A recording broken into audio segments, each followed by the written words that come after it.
Hello, this is Nadia from She Builds Again, and I'm here in a different environment than usual. And so we're here in my husband's office because the kids are home from school this week. They have, tummy issues, and so I'm trying to stay consistent with the goal that I set, which was to challenge myself to put out videos for the next 100 days. And so far I've been consistent for the first week, and I'm trying to keep it going. And so as anyone will know, if you're a mom and you have, all the different balls that you're juggling, it can be sometimes really, really tough to still show up. But I am going to persist, and I'm hopeful that I can continue to share my story and the messages that we have and the lessons that we've learned. For those who don't know me, I was 35 years old when I moved to Bali from our home in Bermuda. And we moved as a family, and we came over here and we started a new life, and we have experienced lots of highs and lows and lessons, and it's just been a really amazing experience to learn and to learn more about myself as a human, as a mom, and to just grow our family. We were able to have our second child here, and it's been just a busy, wild, beautiful ride. And so I really do believe that being here in this different environment has challenged me to step up in different ways. And so that's exactly one of the reasons why I'm here. I think in my past life, I know I was for sure more closed off and scared about putting myself out there. But I feel like this is something that I am excited to challenge myself with and excited to grow in and become better at.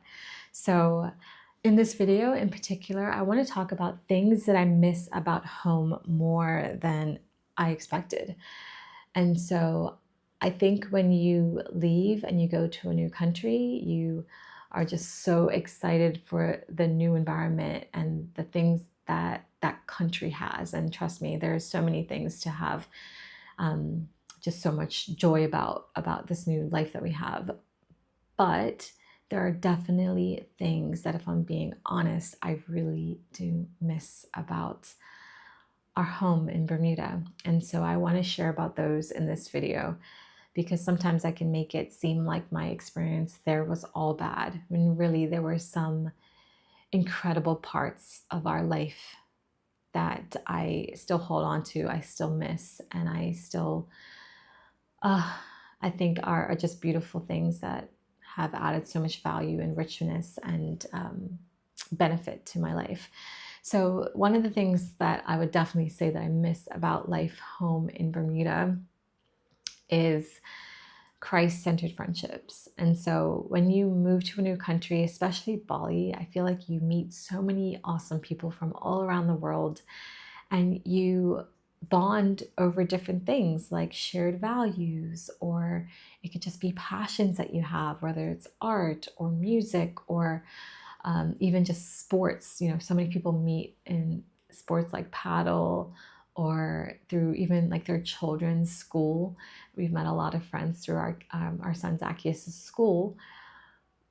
But I really do miss having those Christ-centered friendships. And it's funny because I've been praying over the last few years to have a friend that I would meet out here, that I could meet up with once a month and just pray and just, speak life into each other and hold each other accountable and hold each other up in prayer and intercede on each other's behalf.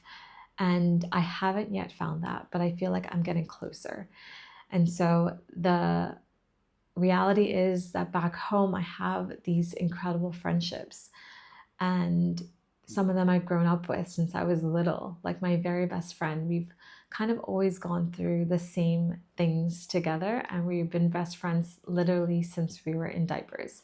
We have pictures of when we were like babies together. Our parents were friends.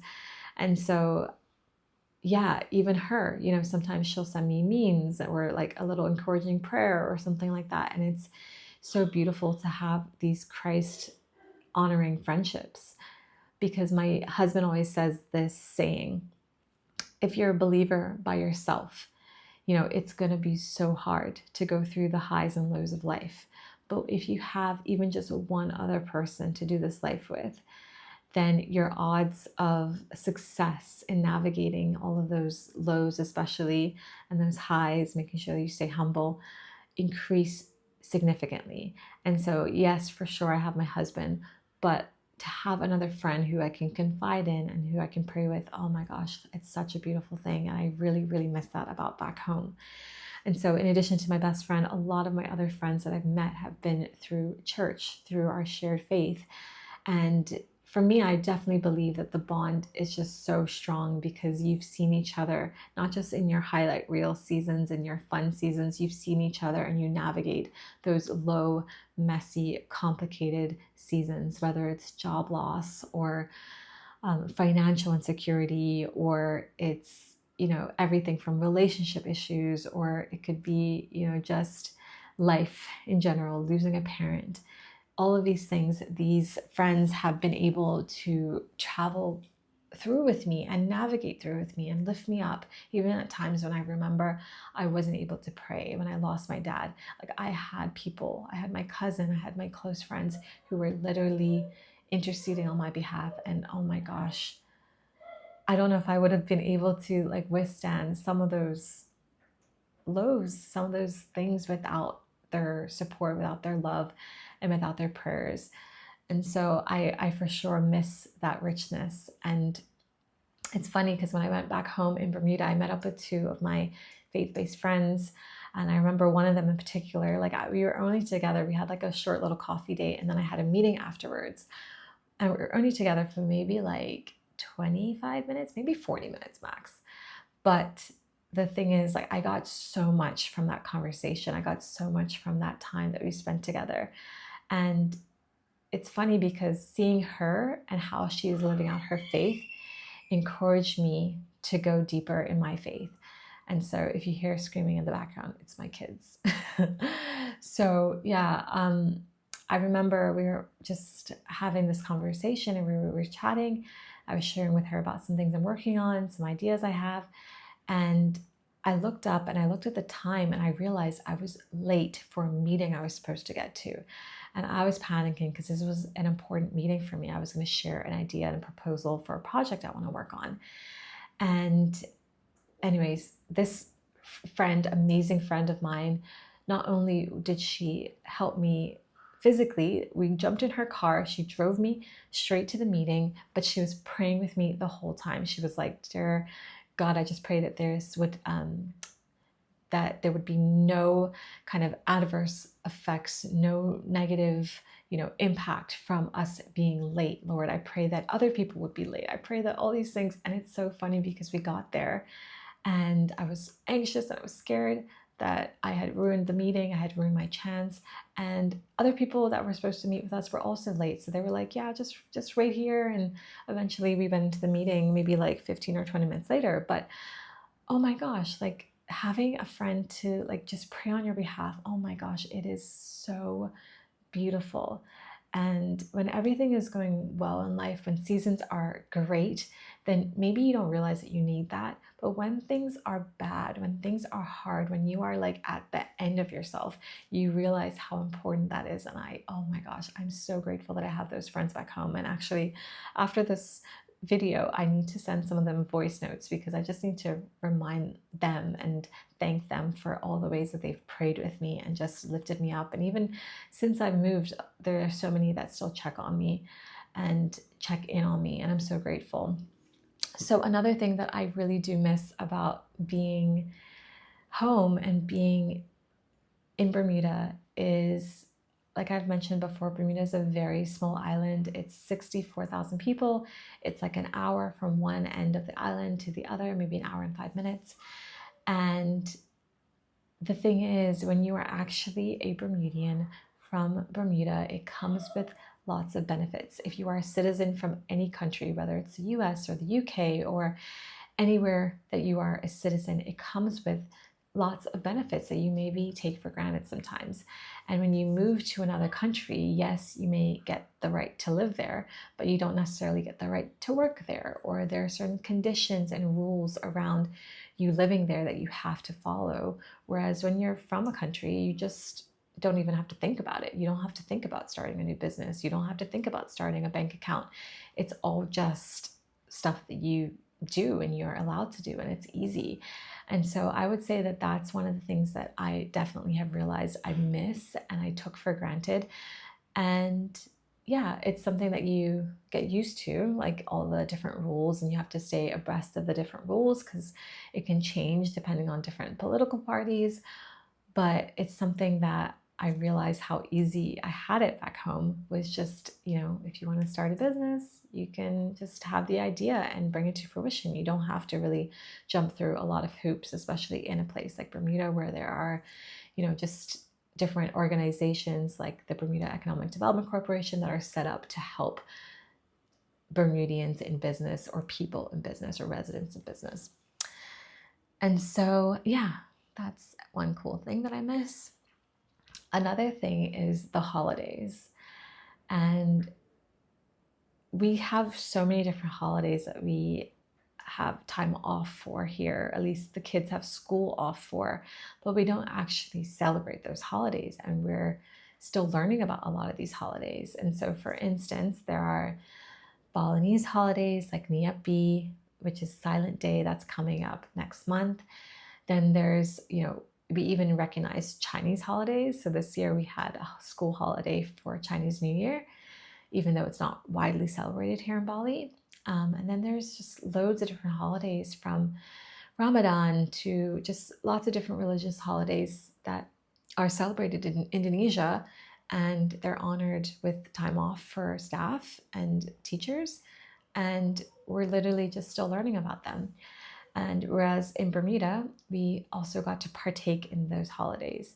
And so there were, obviously, Christmas was the big one. Most of our holidays are kind of connected to the US, but not necessarily. And so we had Christmas, which was a big one.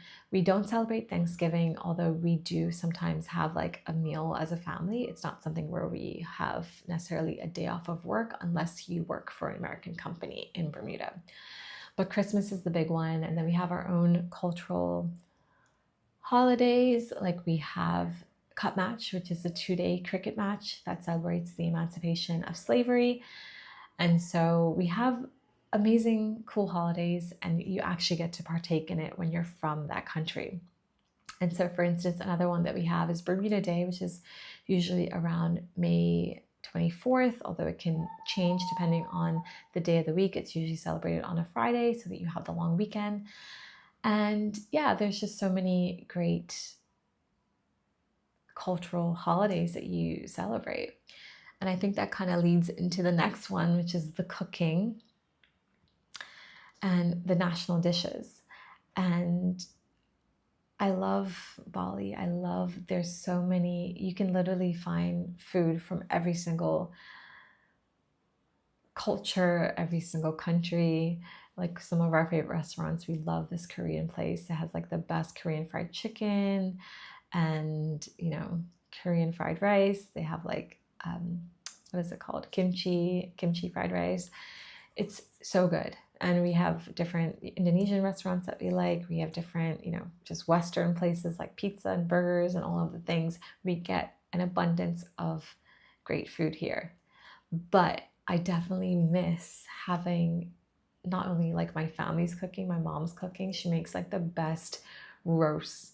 So she would get like a beautiful cut of meat, like beef, and she would season it and then cook it with potatoes, like roast potatoes and veggies. And I just miss, my mouth is like watering right now just thinking about it because it's so yummy. And just so from my mom's cooking to my uncle is a really good cook as well. We're so lucky. We have so many good cooks in our family.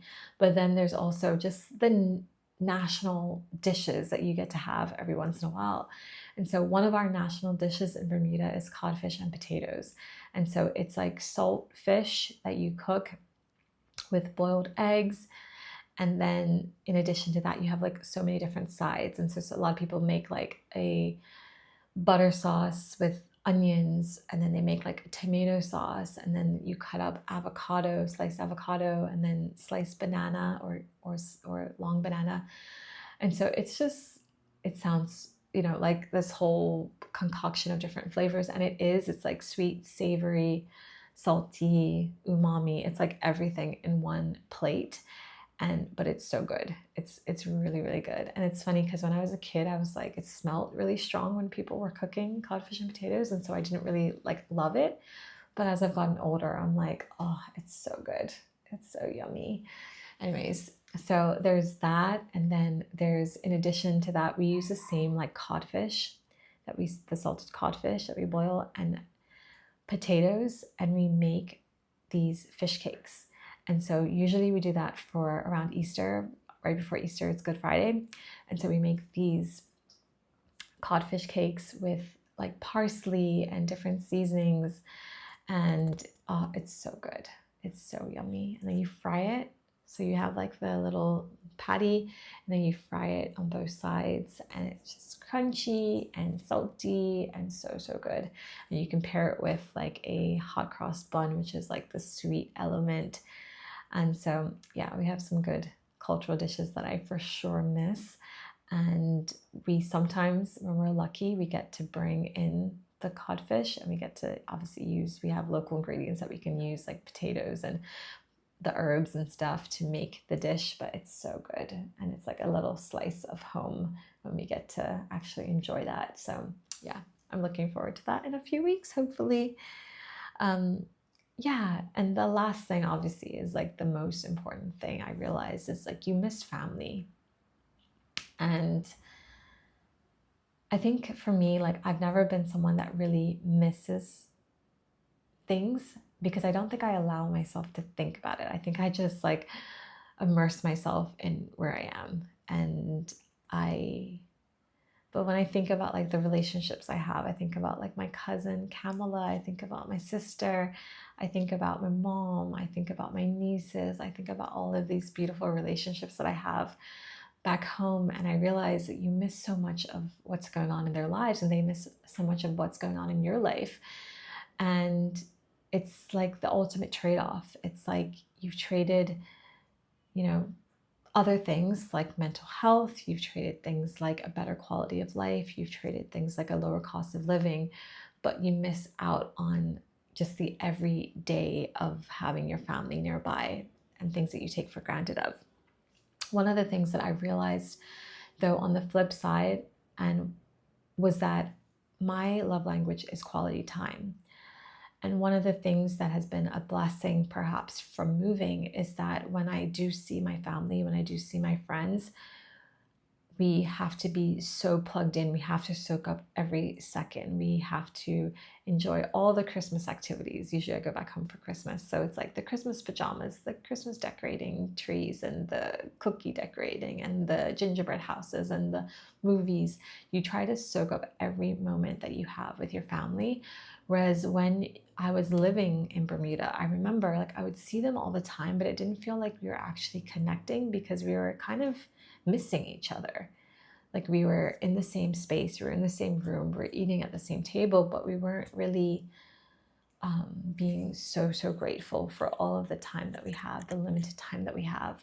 And that's another thing. When I go back to Bermuda, I would say, especially with like our older relatives, even like my mom's age, I am aware that time is short and that life and tomorrow isn't promised to all of us. And so I'm trying to just be so present with the people that I love. I have a woman who's taken care of me since I was like a really small baby. She was always my primary caregiver for a very long time. And her name is Miss Mays. And when I go back to Bermuda, I try to make sure I visit her like as much as possible. And so this recent visit, I was there for 2.5 weeks, but I went to see her at least 3 times or so. Sometimes I just sit with her. Sometimes we, have a meal with her. She loves cooking for us and hosting us, even though she can't really cook so much anymore. She's in her late 80s now, and she has obviously different, health challenges. But I'm just so aware of the fact that I might not see some of the people I love again. Even like with my husband's family, his dad's getting a little older, he's in his early 80s, and just, yeah, it's just something that we have to be aware of because we're away for so often that we have to literally like show love and show up because, you know, tomorrow is not promised to any of us. And so that's maybe a blessing in disguise of being away from family, is that I've realized that the quality time is so important, and that to just be so present when I do have that limited time with them, because we only see each other for a few weeks out of the year now. And so, yeah, it's really important. But anyways, I hope that you like this video. I hope that it brought maybe some context to some of the things that you will miss if you decide to relocate. But it doesn't mean that it's a bad thing. Like I said, some things can be a blessing in disguise. It can remind you of some things that you need to build in your new environment. Like I said, like Christ-centered friendships that I'm continuing to pray for.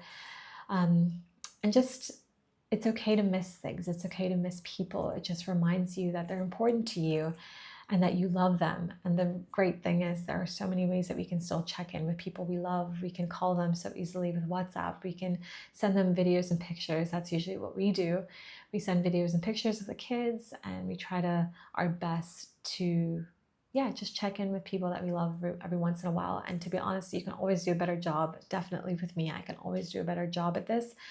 But even just sending voice notes, I think is so good. And so anyways, I'm sitting with this feeling of missing some things. But yeah, I'm really grateful for the things that I have back home. I'm really grateful that I have great family, great friends, the food, the culture. There's some beautiful things that I get to, the privilege of missing, and the privilege of holding on to, and seeing in a different perspective and honoring in a different perspective. Whereas before I may have taken for granted those things, now I'm able to appreciate them in such a deeper, more rich way. So I hope you like this video. If you have any questions or you want to know a little bit more about our life in a different part of the world, then please let me know in the comments, and I'll be sharing again in a video tomorrow. So I'll see you soon. Bye.